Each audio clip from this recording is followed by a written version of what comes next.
Hey everybody, welcome to Dad's Class. My name is Devin Pierce, and I just wanted to get ahead of today's episode because I failed to push a button when we were doing our recording, so some of the video isn't quite up to snuff, and possibly some of the audio at the beginning of this recording may also have some slight issues.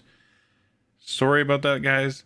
I caught it about halfway through the stream, and I made sure that I corrected it from that point onward, so the back end of this podcast should look and sound as per normal.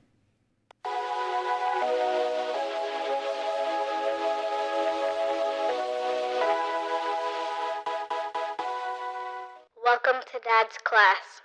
Welcome to the podcast where I, Devin Pierce, bring you the tools of my toolbox. So whether you are a parent, going to be one, or just adulting, it's my goal to help you be better equipped for the great adventure of life. Welcome to Dad's Class. We are live on Mixer. It is 5:02 p.m. on April 1st, 2020. And today is a very special day for you guys. I have a guest for the show. But first, how are you folks? I hope everyone is doing well. It's been a bit crazy here on our home front with the homeschooling. Adjusting to the online program that our kids are using has been the big kicker. Still not quite comfortable with that. We took a break from it all last Friday. We went for a nice walk. We had a snowball fight. Mostly it was just my kids throwing snowballs at me. And then we came home and we made art on our patio windows and turned our hallway into a slip and slide. And that was quite entertaining. If you guys want to check out some little video snippets from that, I have one up on my personal TikTok, and my spouse has one up on hers. It's quite comical. I do believe I shared one to the Dad's Class Facebook story as well over the weekend. And Myles here is from Platinum Tree Financial. How are you today, Myles? What have you been up to since we last spoke? Well, I'm great today.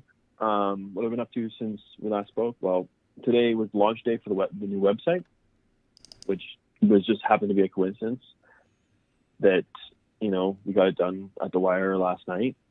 I think I was working with the web designer even probably till about midnight. That's kind of a big step. So, yeah.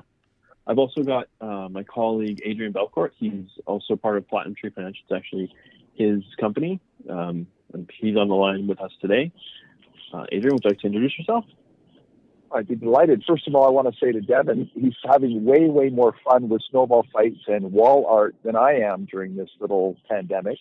So good for you. I'm sure kids are loving that. But yeah, thanks a lot, Devin, for having us on your show, and hoping that we can offer a lot of insight and direction, or at least pause for thought from your listeners. And we're glad to be here. So thanks for having us. Awesome. My background's nice and pretty, but I was really hoping to have a new one up today for you guys. But with the situation going on, my youngest is severely asthmatic, so we've been on complete lockdown in our house. So I haven't gone to get said background because I'm not. His doctor was like, if you don't have to leave your house, don't. And if somebody does, tell them they can't come back. So that was a fun conversation that we had this morning. All right.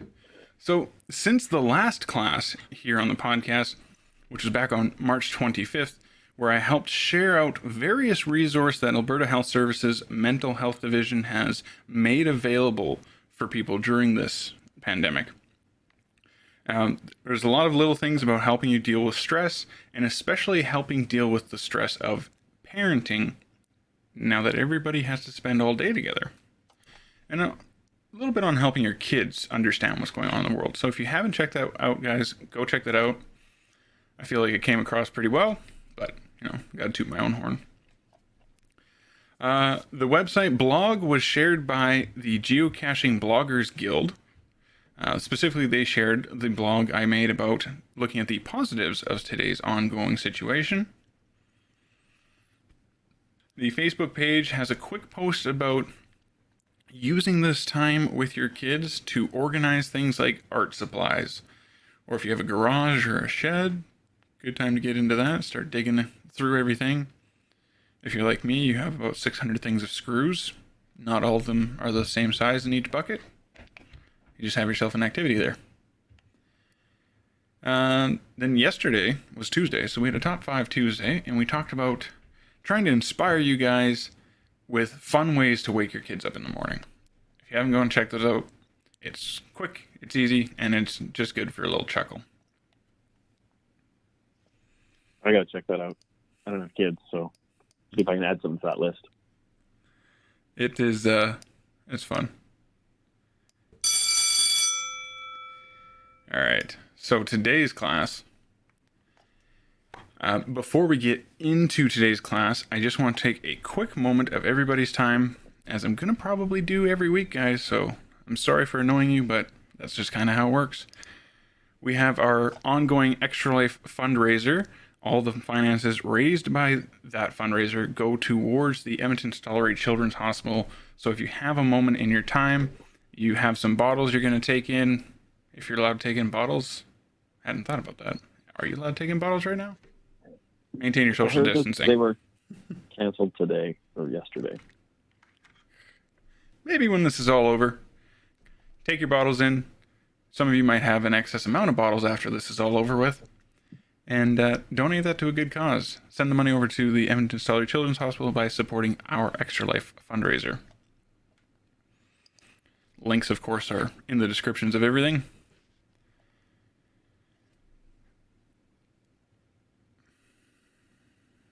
Even if you can't donate something, I would appreciate if you guys follow through on those links and then share them out to the world, because maybe there's someone who isn't listening to the podcast that would love to help support a wonderful cause. Times like now are the perfect times to be helping uplift others. This week on the podcast, we're going to be talking more with Myles on the topic of wealth. Myles helped me out with a Top 5 Tuesday about a week or so ago. And Myles, you really brought home the idea that there is more to wealth than the money you make or save. So let's kick it off with that. What is the difference between a wealth portfolio and a financial one? Well, that's a great question. So my perspective is that a financial portfolio is things you can quantify and add together, like RSPs, TFSAs, income and cash flow. And the wealth component is more that end result of spending time with family or whatever goals you set out to accomplish, whether that be giving to charities, traveling, putting kids through school, and the activities where it's really hard to measure the impact directly through like a spreadsheet. A great example is they were talking about the value of education. And if you put a kid through grade 10 through grade 12, or grade 1 through grade 12, and then they go to college and then they go and become a doctor, of how much time they spend in school and then how much value they add to the world because they can go out and save lives. Whether that's, or same thing is true with engineers. And that's sort of where wealth comes from. It's how you provide for others and create a legacy. That's, because I guess the best way to put it is that wealth is the journey, not the destination. Cool. It's an interestingly deep description of such things because people get stuck on this idea of what finances is versus wealth. And so it's kind of interesting to hear exactly from someone who works in that industry how to look at it differently, because you have that independent viewpoint on it. So a lot of what you're saying does make sense. But so there's financial advisors such as yourself and all over the world. But what is it exactly that you guys are doing? So collectively, we have to look at it sort of from two sides of a coin. There is, if I'm going to sit with you and we're going to do the fun stuff, right? We're going to help you plan for, and I'm just going to take one specific target, and it's we're going to plan for our children's education. Because if that's our target, then we have to come up with a framework to get there and make it work with the other things you're trying to accomplish. So even though you'll have 10 things you want to accomplish, we're going to itemize each individual one. We're going to find a way to attack them and to get there as fast as possible through, sometimes it'll be saving, sometimes it'll be using other methods, like, if you're using RESP and accessing grant money or scholarships, if you're planning on including your kids in, your wealth discussion at a young age, and they're going to get a job, and you're going to maybe help them. You're going to help them learn about money so they can get a summer job when they're 16, 17 to sort of get that first year's tuition or whatever, the goals you're trying to create in your family. But there's the other half of that coin is that we have to put in a little bit of risk management to make sure that if something happens, we're still going to hit most of these targets. Now, I'm going to use the current situation as a great example of it is better to have an ounce of prevention than a pound of the cure. Because right now we're watching government, the economy, the market, everything, everyone's trying to figure out what to do next. And there are a handful of people that maybe were prepared with specific strategies that would have worked out in this type of environment. And then there's probably a group of people that had sort of like, well, if I don't go to work, I've got savings or some other tool. And so we have to look at it from those two angles directly. Is what happens if something goes wrong? And let's just hope that nothing goes wrong and everything goes right. But that having that contingency for the what if is kind of where we focus that early stage when it's a tough discussion about what happens if, and I'm going to use you right now. Close your eyes for a second, Devin. Okay, eyes are closed. All right. So what happens tomorrow if you wake up and you can't see? What is the one thing that you wanted to have seen or done today? Oh, that's an interesting question.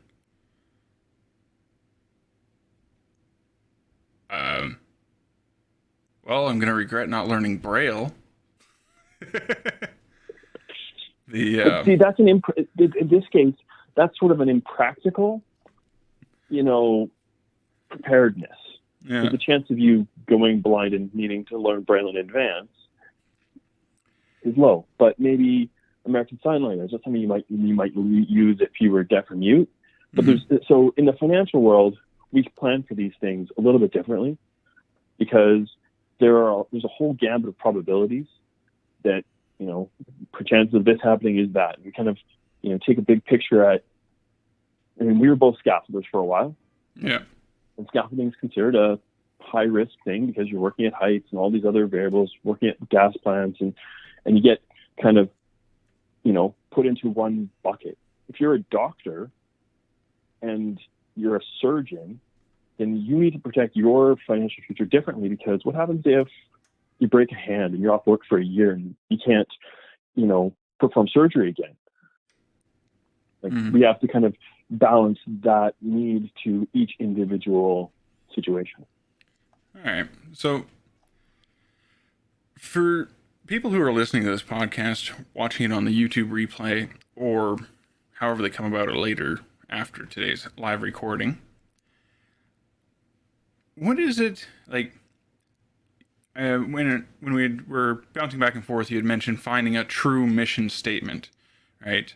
And so how do we start that journey to find this true mission statement? Oh, that's a good question. I think Adrian, with his wisdom in the field, could probably weigh in on that one. I'd be happy to. Devin, another great question. I want to comment on Myles's response, which I thought was really, really appropriate. One of the things that when you asked the question, Devin, what is it that we at Platinum Tree do? we would use a word that's occasionally overused, but maybe less so utilized or applied, is a holistic approach to financial and wealth creation. I always talk about, as Myles has suggested, if the intention is to hit a quality of life at a certain retirement age, what are all the things that can interfere with that? That to me is the first order of business, and that's kind of how we move forward with our clients, and it's a process and a track to run on for our advisors. So we start with risk management, and then we move to more fun stuff that Myles specializes in, which is the highly technical investment and advanced investment strategies. But to the next question, which if you could repeat it again, Devin, because I clipped out and I just want to make sure I got it right.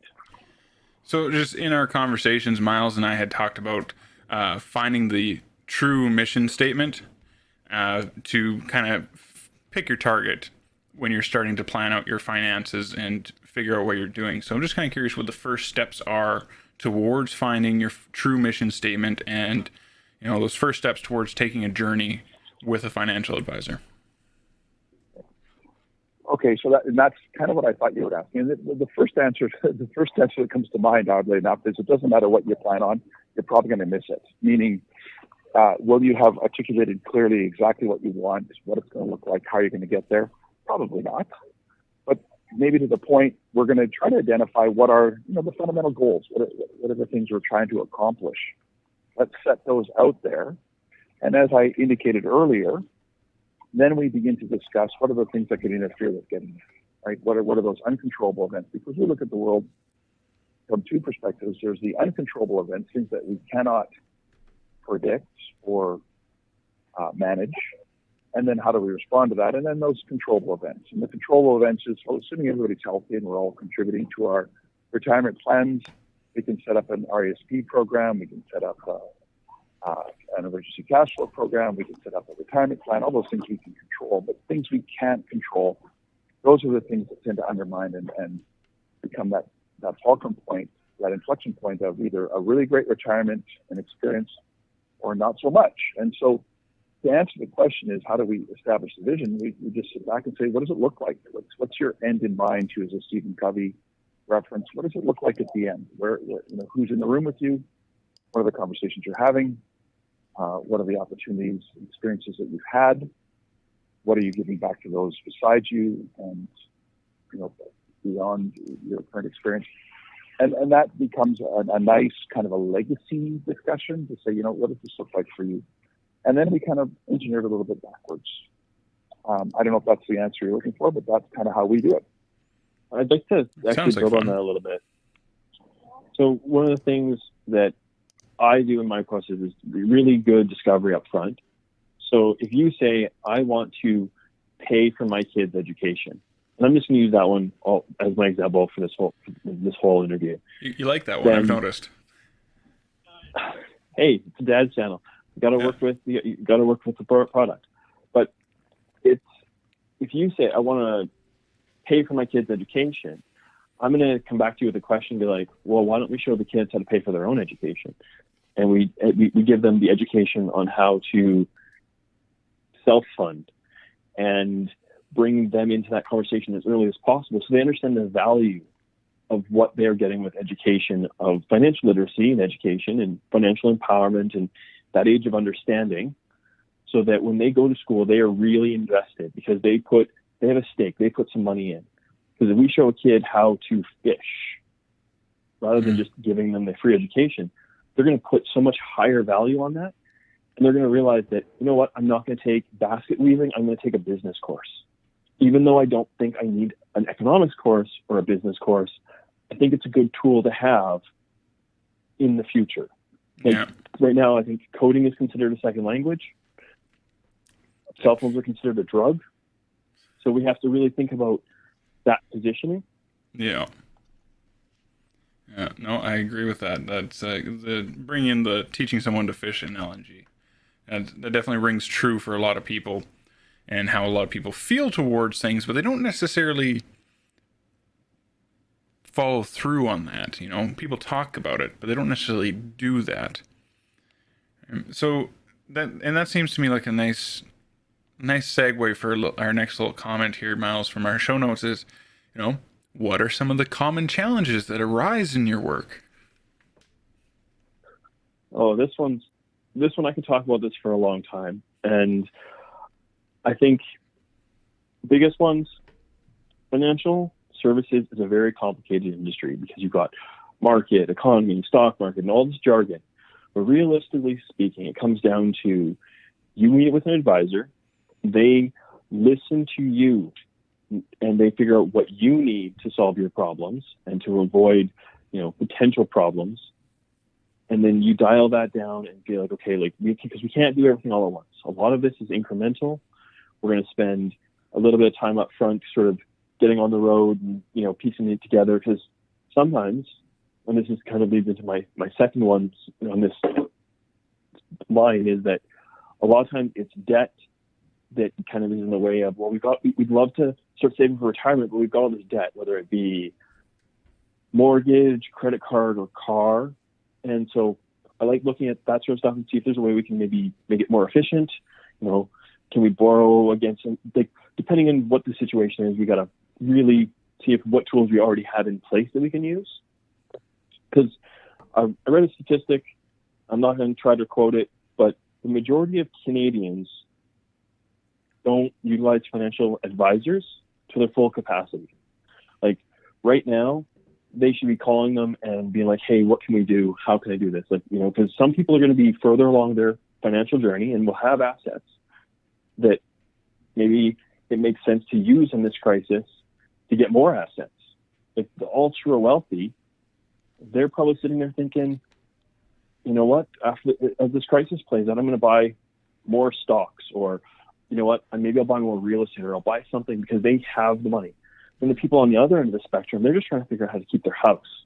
Yeah. And I got to work with each individual client, because I could say, well, the market's correcting, we should buy more stock or mutual funds or, RSPs or whatever fits the client. But if it doesn't make sense because, we do this and then tomorrow they can't make their car payments, that's reckless of me. And I would never put a client in a situation where they have to make a choice between this and that. It's always, okay, how much disposable surplus money do we have? I also spend a lot of time trying to find that surplus money through working with any number of partnerships I have, whether it be formal relationships with credit counseling services or just saying, hey, it's so hard to give a generic, oh, well, every client does this, because every client is so unique.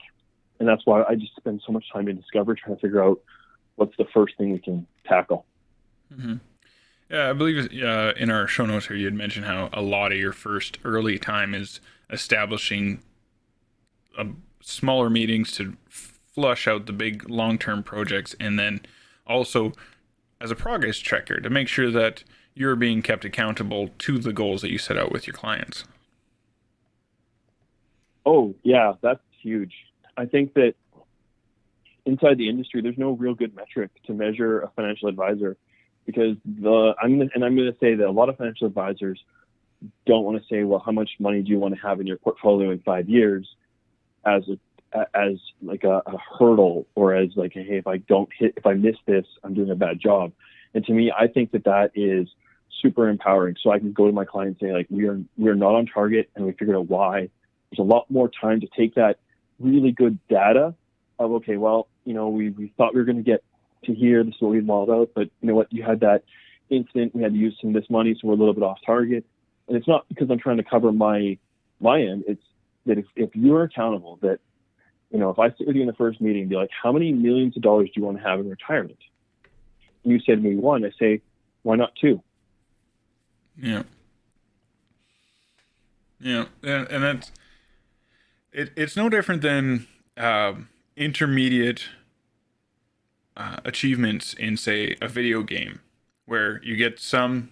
The game I play most commonly has achievements that the game itself tracks that build up to the ones that the Xbox tracks. So in just to make it make sense in my own head, it's like you sit down, you plan, okay, I want to get this achievement, and then here's our baby steps. and we can see our progress towards our goal because, oh, we've checked off this box, we've checked off that box, we've checked off this box. And I like that this is something that I've heard come out of your mouth quite frequently as we've been talking. It's gives me the confidence in you as both a professional and as a person.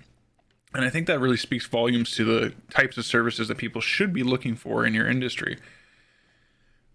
You kind of hit on this already, but as you said, we used to be breaking bread over the same lunchroom trailers when we both worked in the scaffolding industry. So how did you go from smashing things with a hammer to fleshing out financial portfolios? A lot of little steps. It wasn't something it wasn't like one day I got up and be like, I'm going to be a financial advisor tomorrow. So well back before I even bought my first house, I had a fairly large portfolio and was stock trading. And then sort of fast forward, sold the portfolio, bought a house, bought a second house, sold the second house, kind of, those assets. So there's a lot of these little things I've been doing in the background of my personal life, being on a condo board and having, we went through a $5 million reconstruction here where I picked up a bunch of other skills. And I just seen a huge need for people to have access to a service and this is one of those really interesting misconceptions, is that there are sort of financial advisors at the bank, there are financial advisors at the insurance companies, there's the independent, there's a lot of people out in this space. There's a few different designations you can get depending on what you want to specialize in. And sometimes when those advisors are working for you, they are actually limited by what advice they can give because of their relationship with whatever firm they represent. So one of the things we've done at Platinum Tree is we have a really wide product shelf that we can access because we are an independent broker of financial services. So if I need to use a specific tool for you or a specialized product, I can. Or if you're at, and I guess maybe I should put this in Adrian's court for a second because he's kind of the one who's architecting that. But it's, I'm going to leave this to Adrian. He's kind of got the wherewithal of it. Well, Devin, I'll comment this way, and I'll say I think your question to begin with was something to the effect of, what are the missing pieces? What's the misconception? Where do people generally fall down? I think I could be concise and say maybe a misunderstanding of how the industry works, and assuming that the local Tier 1 bank is there to financially advise you. But the reality is that as Myles had indicated, that's a very narrow conversation from their perspective. For legislative reasons, there's conversations they simply cannot have. And maybe to that point, a very wide series of conversations that they cannot have. And so the number one misconception is that banks are the first stop and the last stop and the only stop. And I think for the average Canadian out there, the moment you take that blinder off and say, you know what, I think there's value in going to an independent, doing a little shopping, talking to your bank advisor, talking to what we call a captive sales organization, whether it's a Sun Life or a Investors Group or a Freedom or a Edward Jones. They've got a narrow shelf that's specific to the company that they represent, and then talk to a broker, an agent like our organization, and then find the sweet spots if there is such a thing for each three of them, or find somebody who you believe is going to bring all the value, rather than just assuming that you made a trip to the local bank, which they do a fabulous job of what they do, but there's much, much more to it. So I think that would be the simple answer to that question: is where do we fall down is lack of perception of what's available in the marketplace. Number two, the inherent value. I have a philosophy that we should have coaches in all parts of our life, whether that's a fitness coach or a financial coach or a health coach or an emotional, psychological coach. I think those are all very important pieces to a puzzle if we want to have the best experience while we're here. And so from my perspective, just embracing that reality that, I can do this by myself. And maybe that's the right way for you. Some clients out there are fully engaged in the process. They just need a little direction. Maybe they need to place a business through somebody like ourselves. But really, they want it to self-manage. Myles would be a good example of that. Him coming into our firm as a client would be almost a waste of time because he spends more hours on the technical things and we'd slow him down. So he's not a really great fit for the kind of work that we do.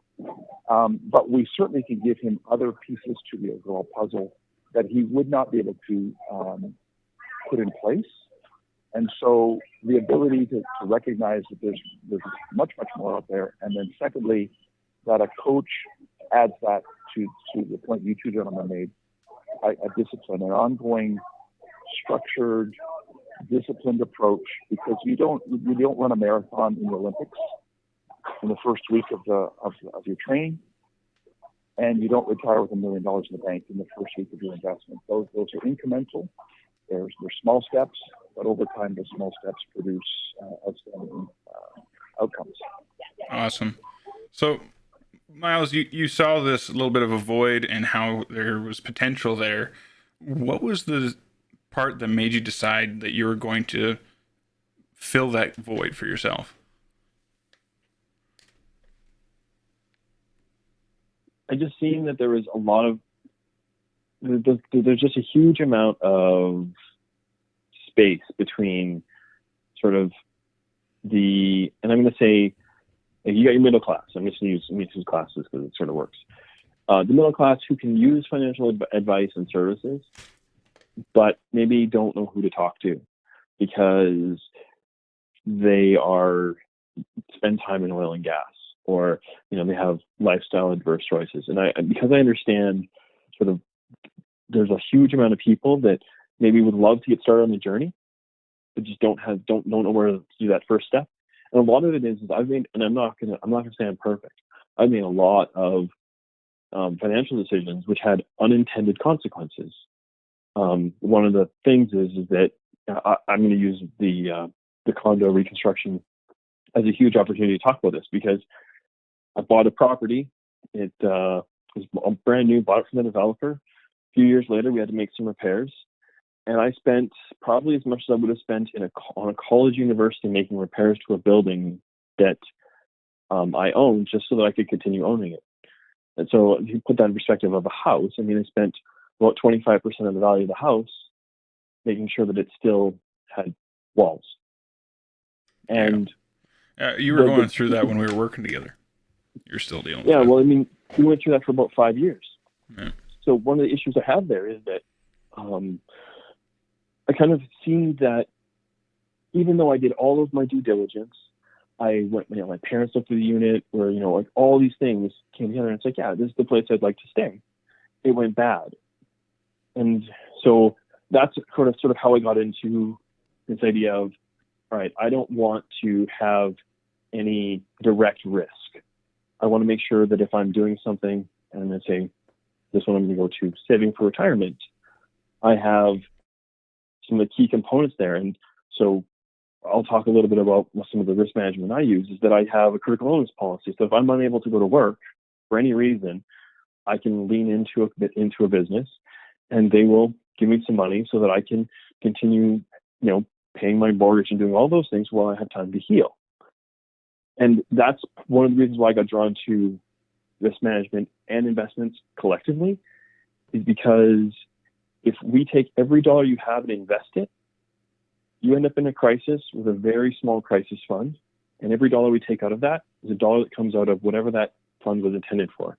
Mm-hmm. Education, retirement, property, any of them, of any number of targets. Yeah. And I think that a lot of people are really feeling it right now. It's like, where do I go for money? How long is this going to last? And, when do I go back to work? And we're seeing it right now that we've been in self-isolation, slow economy for about 2 weeks. Italy, they've been there about a month, and they're getting into some civil unrest issues. And I think that we could be stuck in the self-isolation, slow economy most of the spring into the summer. I've heard numbers, 12 months to 18 months. I don't want to say that when we won't get back to work for a year and a half, but I think that whatever we do now really is important, because if you're drawing at your RSPs because the only thing you've got that has a dollar sign on it, well, maybe you talk to a financial advisor first, and maybe they can find a way for you to make more from what you have, stretch out. Like maybe there's another solution that you're unaware of. Oh, for sure. Because And that is definitely one thing I've learned in talking to different financial advisors. Every time I talk to somebody, whether it's you or the guy I used to deal with or the guy I'm currently dealing with, I always learn something new. And that's kind of the cool aspect of it. There's definitely this broad range of strokes that a person can get involved with. Yeah, and that's one of the reasons why I joined this small team, is because it's like I don't have to duplicate someone else's skill set. I can literally take whatever problem we're working on to somebody else inside the building. We can work through the problems. If we can't, we will reach out to partners. Like right now, I talked to a mortgage broker that I for business we have a relationship with, and she was talking about how everyone is panicked because they want to refinance and get the best rate now because it's going to save them $200 or $300 a month. Mm. Well, that's huge. You're going to save $200 a month for the next 6 years. That's $1,200 a year. That's like $6,000. Yeah. $12,000. Yeah, that's nice. A little bit of extra cushion on your personal finances.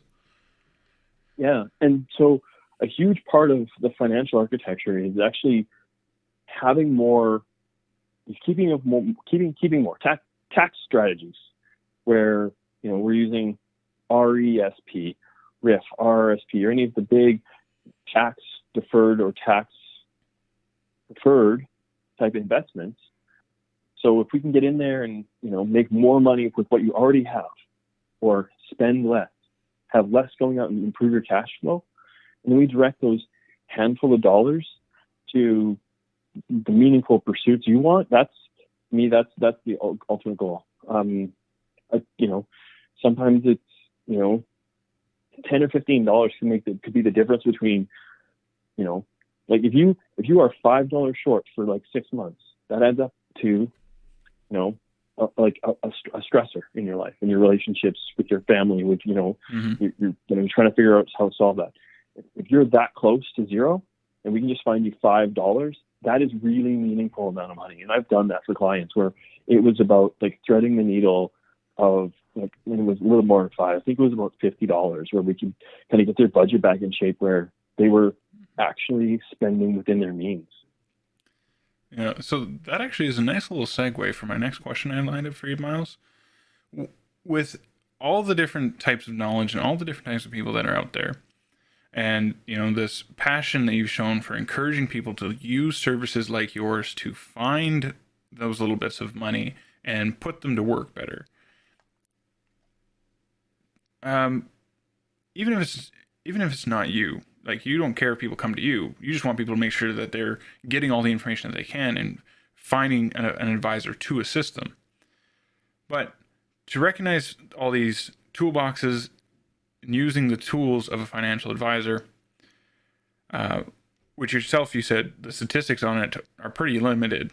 Not very many people are actually using advisors, even if they have them. So my question for you, Myles, what makes you the guy that they should come see? Toot your own horn. That's a great question. Well, we offer, and most financial advisors, but we offer a really comprehensive sort of second look. We call it second look, insurance audit, or inventory of what you have. And we'll tell you so your financial advisor put all this stuff in place. You've got this from the bank, and you maybe have something from an insurance company, maybe you've got some stuff from group, and I'm just going to sit there and quarterback it and be like, hey, well, if these two were doing the same thing, they should be in the same place. And then I'm going to ask them, and I ask them a lot of tough questions. Like, I don't want people to think that this is going to be, oh yeah, it's going to be hugs and roses, because sometimes it'll be, why are we doing this? And if you can explain to me why we're doing it, great.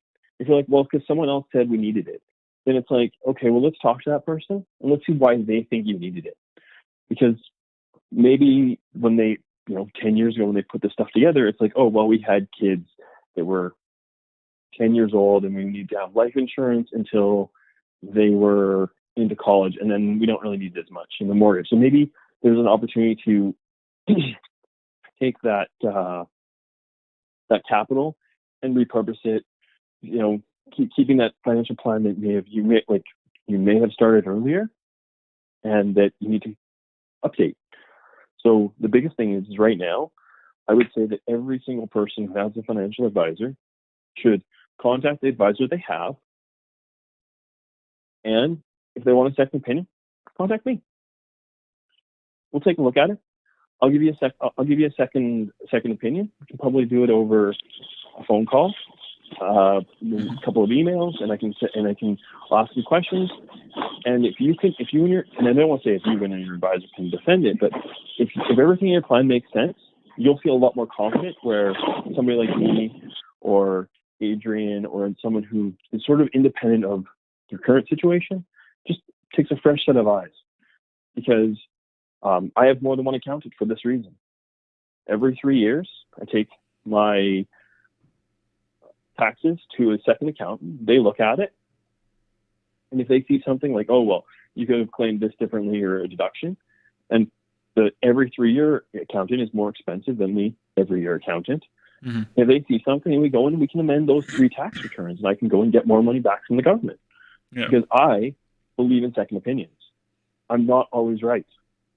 That's fair enough. I don't want to say I'm rarely right, but in financial services, there are so many unknowns. Like, what is the market going to do? Mm-hmm. Are we going to be back to work next week? If I could jump into that, Kevin, I'd like to Myles comment to that. By all means. The question that I think, if I could paraphrase your question, I think you said, why us? Why Platinum Tree? Why Myles? What do we have to offer that makes us unique? And one of the value propositions that we love to challenge ourselves with, because we're kind of nerdy this way, we get excited about it, is we want to engineer ourselves out of your life, which is not typically how most, certainly insurance people, would ever look at a relationship with it. From our perspective, is to sit down with that individual or that couple or that family and say, what are the insurance needs that you're going to have today in this stage of your life? We'll call it raising kids. What are the insurance needs you're going to have in that empty nester phase? And what are the insurance needs you're going to have in your retirement, your golden or not so golden years? What are they? Now, we know because of the cost curve of insurance, if we put things in place now, we can produce a much greater value if we structure it so that by design, products are falling off of the portfolio rather than being added to the portfolio. We can save that client a whole lot of money, notwithstanding the fact when it comes to insurance, there's this little detail around insurability, which I say that sarcastically, even the little detail. There's no guarantee that when you're in your 50s or 60s and you discovered you need a couple $100,000 of life insurance for an important need that you had in mind, there's no assurance that you're going to be able to qualify for that. So the biggest thing that we see, and we're very proud of this, is being able to say to the client 2 things. We want to empower, educate you so that we empower you to make great decisions for you, whatever those are, and then engineer ourselves out of your life so that an advisor like Myles comes in down the road, maybe 5 years, looks at the portfolio of risk management and says, you know what, there's not a lot I can add here. You've got all the stages of that covered. And where that comes from is having worked in a high net worth space for a really long time. I saw that there was this reality of people buy risk management for a singular purpose in a moment in time. I bought a house, I need some mortgage insurance. I have children, I need some mortgage insurance. I need some life insurance. The reality is, if you forecast a little forward, you can quickly see that, and you'll consistently see that there's a life cycle to insurance. And so if we can put it in place now, so that rather than buying insurance, you're actually knocking off products because you just don't need them, they've served their purpose, and you don't need them anymore. Mm-hmm. That's a far more brilliant strategy in our minds. And that we get excited about that because we think we're rather unique in that regard. It definitely sounds like it makes a lot more sense just from this conversation with you. Yeah, the other side of that is, and Adrian's got it right, is that there are a lot of times when you're sitting in front of a client and they've got a budget, and that's a huge thing for us, is that it's, the client has to have their hands on the wheel, how much they want to commit. And if they say, all right, and I'm just going to use a number, so there's four-person family, they say that we've got about $200 a month we can put to work to solve all of these, all these things. It's like, okay, as the insurance products come off, then that money starts we will start redirecting that money to investments into, maybe insurance planning and wealth creation.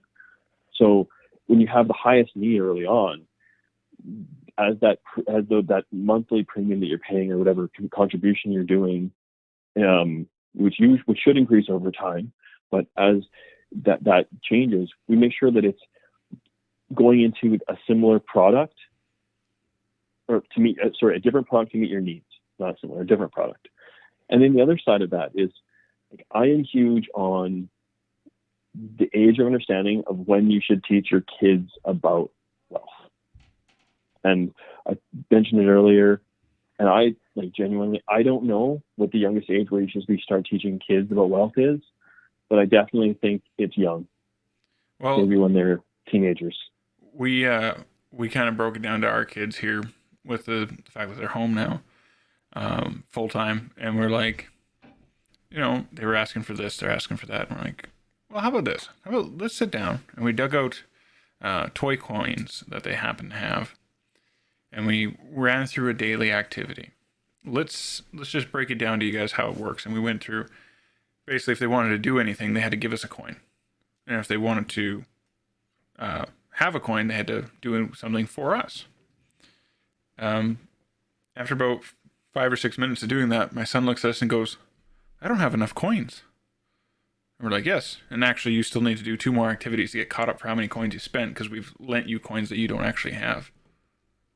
And he's like, well, this is way more complicated than I thought it was going to be. And he's 7. And we just did a very basic exchange. So I'd agree with you there that we need to be talking to kids at a young age, and it should be kind of a focus, because whether you like it or not, money and wealth is what makes the world go round. If you don't understand the basic concept of the thing you're dealing with on an almost daily basis, it's kind of hard to get around it. Yeah. Well, and you got it sort of there with, thanks for pointing out the wealth part, is that because wealth is what you've done with all of those accumulated coins. Like, to kind of close out at one of those early points, is that, you go to work, you convert your time to money, you take that money and you provide the necessities to your family and some of the, luxuries to your family. And we got to find a way to make sure that that conversion is efficient. Because if you're going to work and driving and, buying lunch everywhere and doing all these things, you can end up in a situation where at the end of a pay period, at the end of the year, you didn't really increase your wealth. And the only real way is to start taking shortcuts. Like, you want to take as many shortcuts as possible. And financial advisors, as strange as it sounds, we work for free. We never say, hey, you got to write me a check for the work I've done.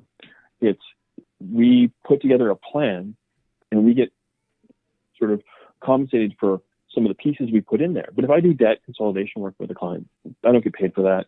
If I do some cash flow, I don't get paid for that when I'm developing the plan. That's me, making sure the client is in a very financially stable and healthy and growing position so that they can meet their long-term goals, regardless of what my outcome needs to be. Because I have a wealth structure where I am not focused on, okay, I need to sell something today. I have this, I want to empower others with my knowledge and my wisdom. And I'm going to say I have a time machine, because I ask a lot of clients the same question. If I can give you one piece of advice from you at 55 years old to a 50-year-old version of you, what would that be? And they'll tell me something, I wish I would have, and it's always kind of like, I wish I would have bought Apple stock, or some particular item that they I wish I would have known more about this. And then I ask them again, I'm like, no, let's a piece of financial wisdom that you have gained in that time. So whether it's, you know what, I wish I would have spent more time with my grandkids, or I wish I would have spent more time doing whatever object is. And I ask that at closing a lot of meetings with a lot of clients. So when I sit in front of a 35-year-old who, you know, and I'm trying to give them a piece of advice, I try to give them that piece of advice the 40-year-old gave them.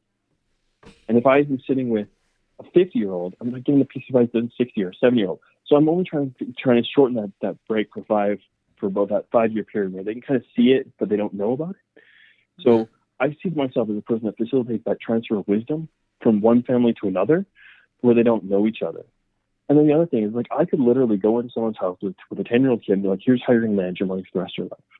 We, you know, financially coach them with the easiest and shortcut ways. And it would work. Like, they would be like, okay, I want to do this. Even if they maybe don't understand what they're doing today, be like, but it has this really desired outcome. But I'm not going to get any commitment from them. They just, you know, haven't had enough life experience. You know, people in their 70s, a lot of their friends have passed. And they've seen friends, family members, kids get sick or lose their job or break a leg and be off work for 10 weeks. Mm-hmm. And a funny story, my dad, before I was born, broke his leg, spent 8 weeks off work. And you know what he did with that time?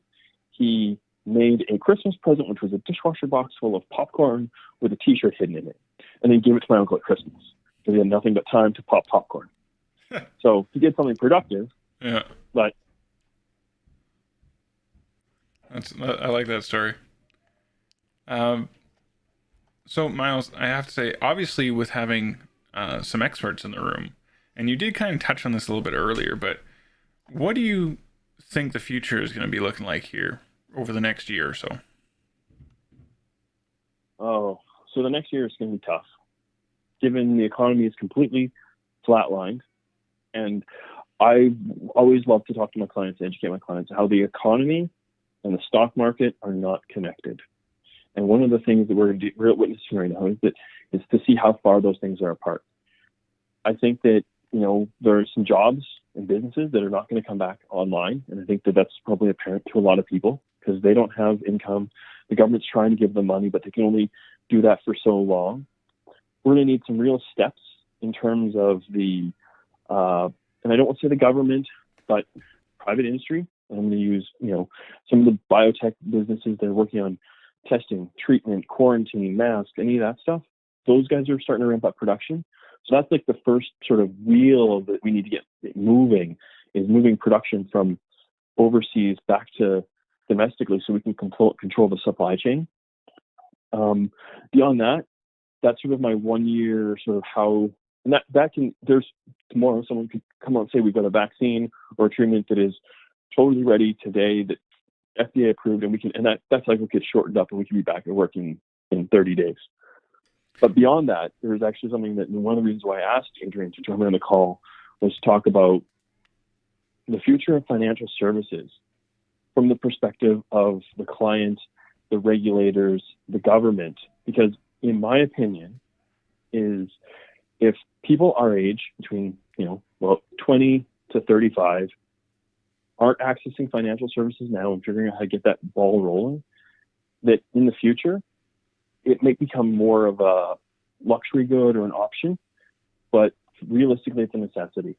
And there's not much the government can do to change regulations, to force advisors to go and work with people who are at the start of their financial journey.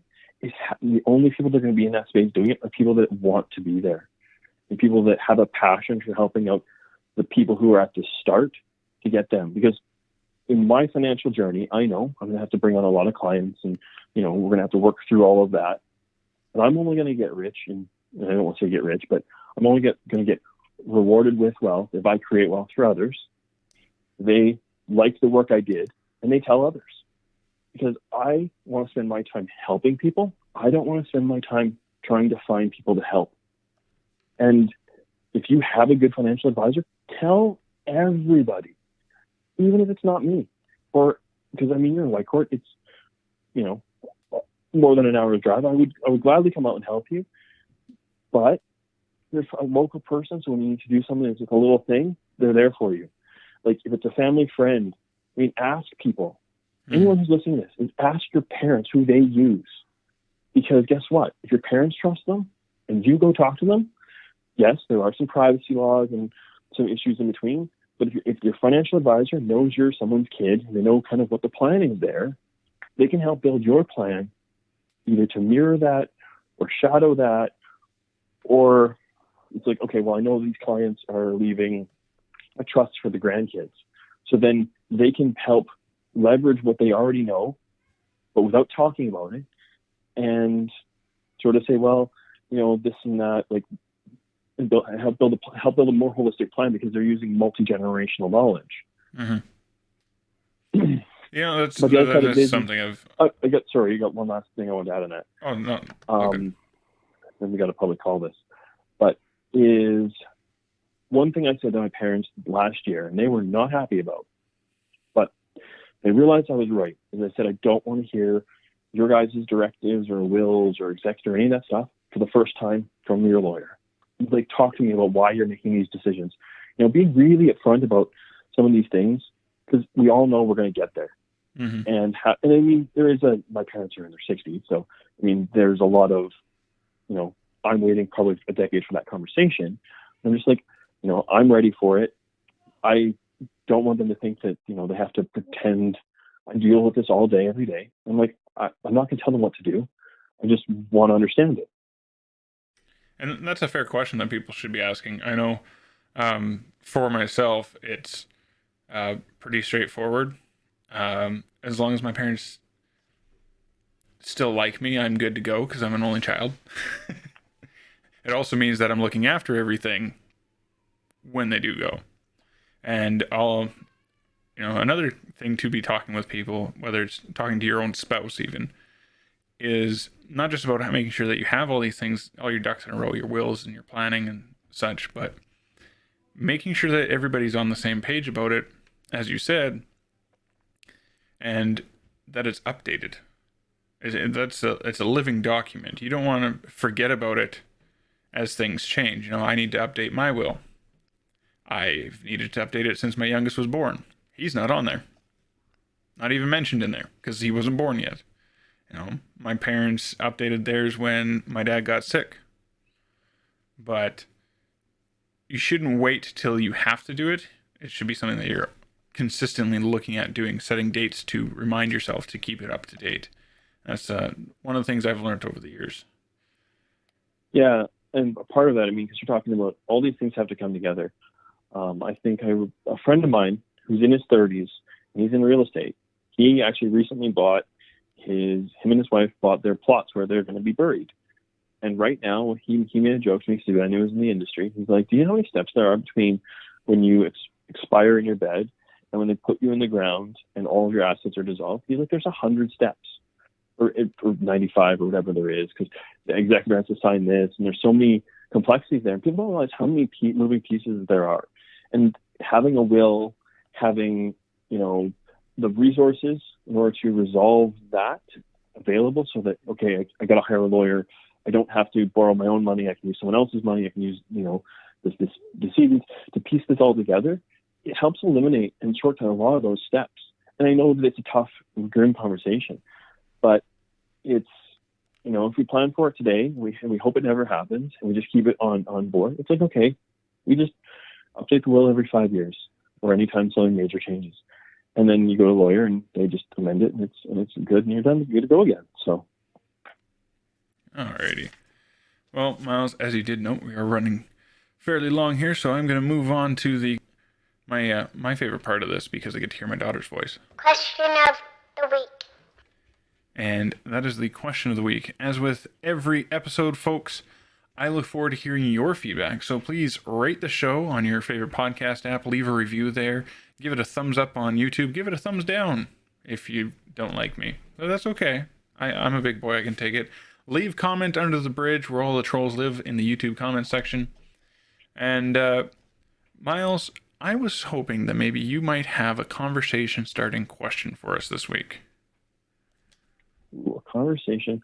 Do you want it about money or not money? Yeah. Free ball it. That one. You can literally ask any question. All right. All right, here's one. What is your first memories of learning the value of money? That is a good question. Yeah, you know me. I never go. I always have those deep and well thought out questions, even when they're off the cuff.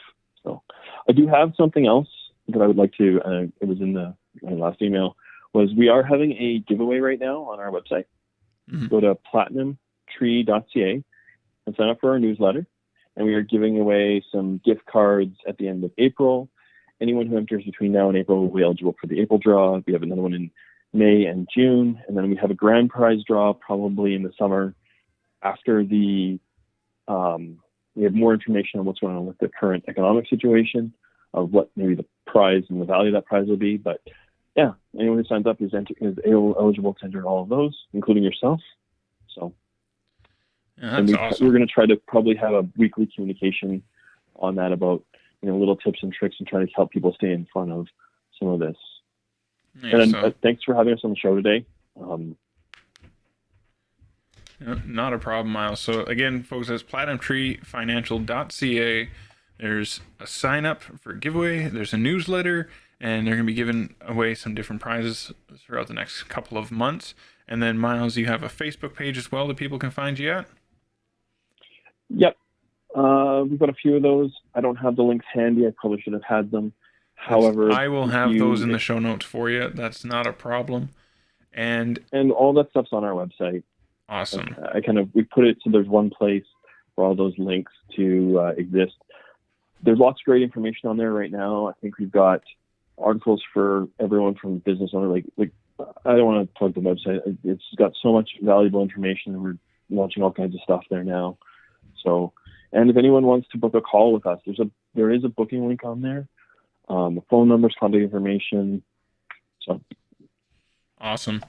So that's how you guys can get in touch with Myles if you would like to continue this conversation with him on a one-on-one basis. And as always, guys, you can follow the show here with the Dad's Class Twitter account over at facebook.com/dadsclass. You can email me at crownso@gmail.com. You can also find me on Twitter, TikTok, and Twitch with that same username. If you found today's episode informative at all, guys, share it with your friends. See what they have to say about it. Until next class, be sure to review these suggested lessons over here and educate yourselves with another Dad's Class. Thanks for listening, guys.